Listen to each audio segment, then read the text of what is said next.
Olá, há mais de 20 anos que o consumidor brasileiro tem os seus direitos garantidos pelo Código de Defesa do Consumidor. Código, aliás, que tornou-se uma esse tipo de legislação e que agora passa por um processo de atualização aqui no Congresso Nacional. Nos estúdios da TV Senado, nós estamos recebendo o senador Rodrigo Hollenberg, que vai conversar conosco sobre o assunto. Senador, muito obrigada pela sua presença aqui no nosso programa. Seja muito bem-vindo ao Cidadania. Muito obrigado, é sempre um prazer estar aqui conversando com os telespectadores da TV Senado. Vale a pena lembrar para você que nos acompanha que o senador já presidiu a Comissão de Meio Ambiente e Defesa do Consumidor, Fiscalização e Controle e que agora preside a comissão temporária que coordena justamente os trabalhos de atualização do Código de Defesa do Consumidor. Aliás, esse trabalho começou, na verdade, com uma comissão de notáveis, juristas que fizeram uma revisão, fizeram um estudo sobre o assunto e propuseram 3 linhas básicas de trabalho, que estão divididos em 3 anteprojetos. Os temas são superendividamento, comércio eletrônico e ações coletivas. A gente pode começar a nossa entrevista do Dia do Consumidor pela revisão do Código, na verdade, a atualização do Código, né, senador? O superendividamento é um tema que discute não só as relações entre consumidores. Essa discussão se aprofunda, ela está discutindo um modelo de inclusão socioeconômica brasileiro? Bom, primeiro é importante reconhecer que o Código de Defesa do Consumidor é uma das legislações mais bem-sucedidas já produzidas no Brasil. E, como você disse muito bem, reconhecida mundialmente. Nós estamos indo para o 23º ano da aprovação desse código e ele continua sendo muito importante para regulamentar as relações de consumo no país. No entanto, quando ele foi aprovado, em 1990, nós não tínhamos presente na economia brasileira, por exemplo, o comércio eletrônico. Hoje faz parte da rotina das pessoas comprar via internet. Esse é um comércio que movimenta bilhões de reais por ano, está crescendo exponencialmente e, portanto, é fundamental regulamentar o comércio eletrônico no âmbito do Código de Defesa do Consumidor para dar segurança jurídica a essas relações de consumo. Por outro lado, a proteção ao superendividamento, nesses anos todos, o Brasil teve um dinamismo econômico muito grande, mudou muito, mesmo, além da questão tecnológica. Nós tivemos políticas de inclusão social bem-sucedidas no país, que fizeram que algo em torno de 40 milhões de pessoas saíssem da condição de pobreza, ingressassem na classe média, passaram a ser consumidores e passaram, inclusive, a ser consumidores de crédito, em função de diversas políticas públicas desenvolvidas pelo governo que facilitaram o acesso ao crédito. Agora, da mesma forma que isso produziu resultados positivos na economia, isso também promoveu, por falta de uma regulamentação adequada, problemas de superendividamento nas famílias brasileiras. E isso precisa ser cuidado, isso precisa ser tratado no Código de Defesa do Consumidor, já que esse tema não estava tão presente na vida quando da aprovação do Código. Não tinha a dimensão que tem hoje, na época da elaboração do Código, né? De forma alguma, nem porque não existia um mercado consumidor tão grande e nem porque havia um acesso ao crédito facilitado como temos hoje.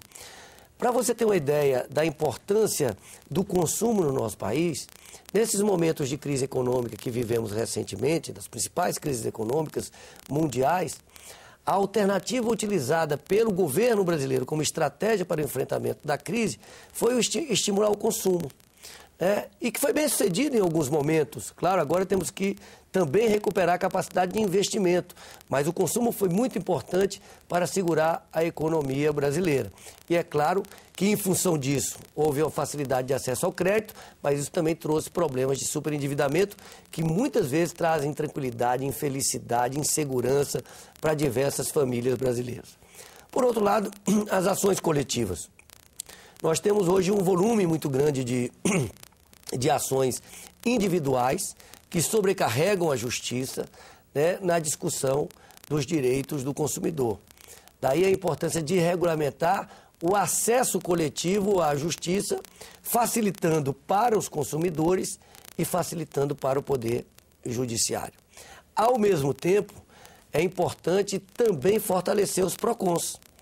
Os PROCONs foram uma grande conquista do Sistema Nacional de Defesa do Consumidor e, nesse momento, nós não podemos deixar de parabenizar os PROCONs de todo o Brasil, de parabenizar as defensorias públicas, o Ministério Público, enfim, todos aqueles que defendem o consumidor neste país, mas o fortalecimento dos PROCONs pode ampliar a sua capacidade de conciliação de conflitos, resolvendo problemas, demandas entre fornecedor e consumidor, evitando que muitas dessas questões cheguem à justiça. Bom, senador, queria voltar então, dividir mais ou menos a nossa entrevista, não só por esses itens que norteiam o trabalho da comissão temporária, por outras questões do consumidor, mas voltando à questão do endividamento, do superendividamento. A educação financeira é tema que pode constar no Código de Defesa do Consumidor? Como que o Código aborda a questão da educação financeira? E se ela realmente é uma possibilidade no combate ao superendividamento? Ela é uma possibilidade, ela será tratada na atualização do Código de Defesa do Consumidor pela proposta existente formulada por uma comissão de juristas, de pessoas com enorme competência e enorme experiência na área, liderados pelo ministro Herman Benjamin, ministro do Superior Tribunal de Justiça, com vários membros que estão participando na atualização, que participaram à época da elaboração do Código de Defesa do Consumidor. A primeira questão, e a educação financeira cumpre um papel fundamental nisso, é a conscientização das pessoas para buscarem a informação adequada e a obrigação do fornecedor de dar a informação adequada. Porque muitas vezes as pessoas são enganadas por uma propaganda inadequada, uma propaganda mal intencionada, que muitas vezes faz o consumidor achar que está comprando um produto à vista, um produto com várias prestações sem juros, quando na verdade os juros já estão embutidos naquela prestação. Então, a questão fundamental aí é a informação adequada para que o consumidor possa efetivamente tomar a sua decisão com consciência dos riscos e do impacto daquilo na sua vida. Essa é uma questão fundamental. Por outra, também é analisar, é de responsabilidade também do fornecedor, especialmente do fornecedor de crédito, a responsabilidade por avaliar a capacidade de pagamento do consumidor. Ele tem um comprometimento com essa análise do crédito, Ela tem comprometimento com essa análise do crédito e se perceber que ele emprestou para uma pessoa que, sabidamente, se eu fosse feita uma avaliação, não teria condições de pagar, ele também será responsável por isso e não apenas o consumidor. Essa é uma questão muito importante da proposta de atualização do Código de Defesa do Consumidor. Senador, e nesse ponto, discute-se o que seria uma porcentagem da sua renda que pode estar disponibilizada para uma prestação? Tem essa preocupação? Vai ter esse tipo de minúcia no Código ou não? Pelo projeto que está sendo analisado pela comissão especial, define-se como 30% um limite máximo de endividamento, de desconto em folha para o consumidor. Mas há um debate a partir da audiência pública das audiências públicas que estamos realizando no âmbito do Código de Defesa do Consumidor, que haja um escalonamento dos percentuais possíveis de comprometimento do endividamento em função da faixa salarial das pessoas. Porque, efetivamente, se você, para uma pessoa que ganha 2 salários mínimos, você comprometer 30% da renda, isso pode significar uma parcela pequena, que vai sobrar da sua renda mensal para suprir outras necessidades materiais fundamentais para aquela pessoa. Já para uma pessoa que ganha mais, e de repente se ele comprometer uma parcela maior da sua renda, talvez isso não tenha maior gravidade. Então isso está em debate no âmbito da comissão, em função das sugestões trazidas das audiências públicas realizadas até aqui. Pelo que eu acompanhei, nessas audiências públicas já realizadas, tem 2 queixas que são frequentes. Uma é o aumento do limite de cheque especial sem a consciência do correntista, sem que ele participe dessa decisão de aumento. Isso tem sido queixa mesmo? na audiência pública que nós abrimos para que a população pudesse perguntar, né, a questão dos juros do cheque especial e dos juros do cartão de crédito bateram o recorde de reclamações e de preocupação da população. Porque, veja bem, nós estamos, e esse tem sido um esforço grande do governo federal, processo de redução dos juros. Nós estamos com a menor taxa Selic dos últimos anos da história do Brasil, 7,5%. E, no entanto, nós temos juros ainda exorbitantes no que se refere a cartão de crédito, no que se refere a cheque especial. Quando a pessoa tem que renegociar uma dívida no cartão de crédito, esses juros se tornam exorbitantes, completamente, eu diria até imorais. Então, essa é uma preocupação pertinente dos consumidores com os excessos e os abusos cometidos pelas operadoras de cartão de crédito, principalmente. Nessa questão do superendividamento, a atualização do código vai prever mecanismos que ajudem o consumidor, de resgate desse consumidor endividado? A possibilidade, algum mecanismo que ajude numa negociação com todos os fornecedores? Existem previsões nesse sentido? Existem experiências bastante interessantes, exitosas no Brasil. Tivemos o relato do que vem sendo feito na Defensoria Pública do Rio de Janeiro. Tem um trabalho sendo realizado também pelos PROCONs no Rio Grande do Sul, em São Paulo. Já experiências muito interessantes que apontam para a necessidade de fortalecimento dos PROCONs para que o PROCON possa ter um poder maior na construção de conciliações, de resolução dos problemas sem que o consumidor precise ir à justiça. Então, nós temos que investir também na capacidade resolutiva dos PROCONs em benefício do consumidor. Senador, a questão do comércio eletrônico, essa é uma questão de atualização do código, né? Uma coisa, como o senhor citou no início da nossa entrevista, é uma maneira de se comprar hoje em dia, de se consumir, que antes não existia. Pelo também que eu vi nas minhas pesquisas de audiência pública já realizada pela comissão, duas queixas são preponderantes. A primeira é a questão de mercadoria que acaba não sendo entregue ou entregue fora de prazo. São duas questões que estão sendo estudadas na atualização do código? Sem dúvida, nós temos que dar as garantias para quem compra através da internet, através do comércio eletrônico, as mesmas garantias que você tem numa compra presencial. Então, é muito importante que a pessoa, ao comprar um produto, saiba efetivamente de quem está comprando. Qual é a empresa, qual é o seu endereço, que ele tenha acesso ao contrato, não apenas por internet, mas que possa ser também, se for desejo do consumidor, ter o contrato por escrito, que ele tenha aquele contrato por escrito, que ele tenha o direito de arrependimento, que ele possa devolver a mercadoria. Enfim, isso também é uma questão extremamente importante. Mais uma vez, a informação clara passa a ter um papel fundamental, preponderante na relação entre o fornecedor e na relação entre o consumidor.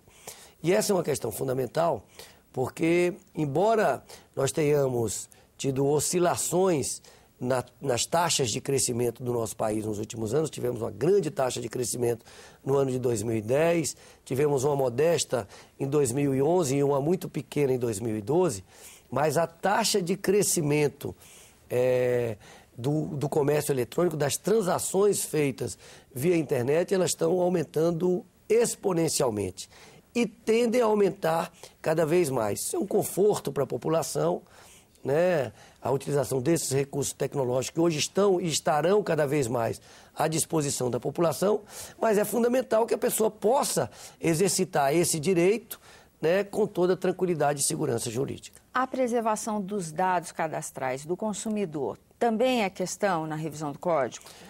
A preservação e o sigilo, especialmente a garantia de sigilo dos dados cadastrais dessas pessoas, que muitas vezes a pessoa vai fazer uma compra, ao fazer aquela compra ele dá o seu nome, dá seu endereço, dá o seu telefone e muitas vezes esses dados do consumidor são utilizados de forma inadequada e o projeto de lei pretende regular isso para evitar, para garantir o sigilo dos dados do consumidor, como também a questão da limitação de spams. Hoje, em função da divulgação, da disponibilização desses dados, o consumidor é atormentado diariamente com um conjunto de informações, de propagandas, que muitas vezes ele não quer receber.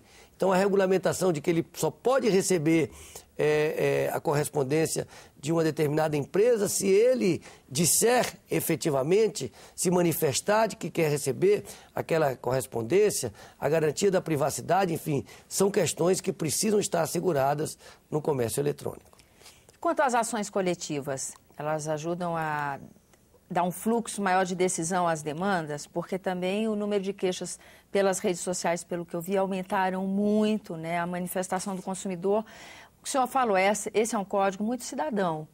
O cidadão expressa muito os seus direitos, corre muito atrás dos seus direitos, seus interesses, pautado nesse código. E esse exercício da cidadania só aumenta, né, senador? É claro, e de um regime democrático como o que a gente vive, e do equilíbrio entre os poderes, que as pessoas tenham facilitado o acesso à justiça. E muitas vezes nós temos problemas que são comuns a todos os consumidores, ou a uma grande parte dos consumidores, e a regulamentação das ações coletivas, né, permite que eles acessem coletivamente a justiça em busca daquele direito. Isso facilita também a apreciação pela justiça de demandas relativas aos consumidores. Portanto, a regulamentação disso também é importante e também entra num processo de atualização do Código de Defesa do Consumidor.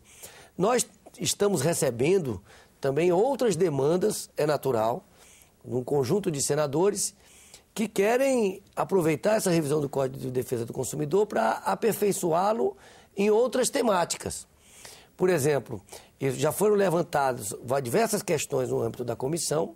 Eu entendo que a gente tem que ter como princípio que qualquer modificação no Código de Defesa do Consumidor é para ampliar os direitos do consumidor e jamais para restringir os direitos do consumidor. Mas uma questão, por exemplo, que foi trazida ao debate pelo relator e que certamente é uma questão muito complexa, vai demandar muitos debates e creio que talvez seja muito difícil a gente chegar a um entendimento já para ser votado um projeto, ter um texto pronto na comissão especial, mas é importante iniciar esse debate, é a questão da regulamentação da publicidade infantil. É um tema extremamente importante, mas eu diria que dificilmente nós conseguiremos avançar, né, para construir... Porque em relação aos outros temas, ao comércio eletrônico, ao superendividamento e às ações coletivas e ao próprio fortalecimento dos PROCONs, nós já temos um trabalho realizado pela comissão de juristas, né, que ouviu muita gente, ouviu as entidades representativas de cada segmento, ouviu o Sistema Nacional de Defesa do Consumidor e já apresentou uma proposta sobre esses três temas: comércio eletrônico, superendividamento, proteção ao superendividamento e ações coletivas. E o fortalecimento dos PROCONs já é fruto de um estudo e de uma proposta do próprio governo federal, do Executivo, da Secretaria Nacional de Direitos do Consumidor, que já se encontra na Casa Civil. Portanto, há um acúmulo nesse debate que favorece a apreciação e aprovação desses 4 temas na atualização do Código de Defesa do Consumidor. Isso não impede, como o senhor disse, que outras questões tão pertinentes quanto sejam amadurecidas também no debate da Casa e aprimorem esse código tão festejado. Sem dúvida alguma. É saudável que esse debate seja realizado, que o Senado comece a se preocupar com isso e comece a construir um entendimento sobre qual é a melhor forma de regulamentar isso. Temas como este, que é um tema certamente muito importante, que diz respeito, né, à publicidade infantil, e complexo, sem dúvida nenhuma, como outros temas também de como utilizar o Código de Defesa do Consumidor para estimular, por exemplo, o consumo sustentável. Esse é um outro grande debate. Nessa comissão temporária? Eu acho que eu diria menos, que né? embrionariamente, Embrionariamente. né? Eu acho que para o debate todos os temas estão livres. Eu acho que a gente tem que ter a preocupação de não querer abarcar todos os temas nesse momento, porque nós não teríamos condições de fazer isso em tempo hábil, até porque há uma disposição da comissão de encerrar os seus trabalhos sobre esses 4 temas, pelo menos, né? A que me referi ainda esse semestre, para que o Senado, o plenário do Senado, possa apreciar esses 4 temas ainda esse semestre, para que possamos enviar para a Câmara, para aí sim atualizar definitivamente o Código de Defesa do Consumidor brasileiro. Senador, o nosso tempo já se encerra. Agradecer muito a sua presença aqui no nosso programa. Eu também quero agradecer, é sempre uma grande oportunidade de prestar contas à população sobre os trabalhos do Senado, especialmente numa comissão tão importante como essa, de atualização do Código de Defesa do Consumidor, que eu tenho a honra de presidir e celebrar o Dia do Consumidor. A você que nos acompanha, também agradeço muito a atenção e convido você a dar suas opiniões, falar com a gente, dar seus palpites, ligando para 0800 61 2211, ligação gratuita, ou acessando www.senado.leg.br/TV.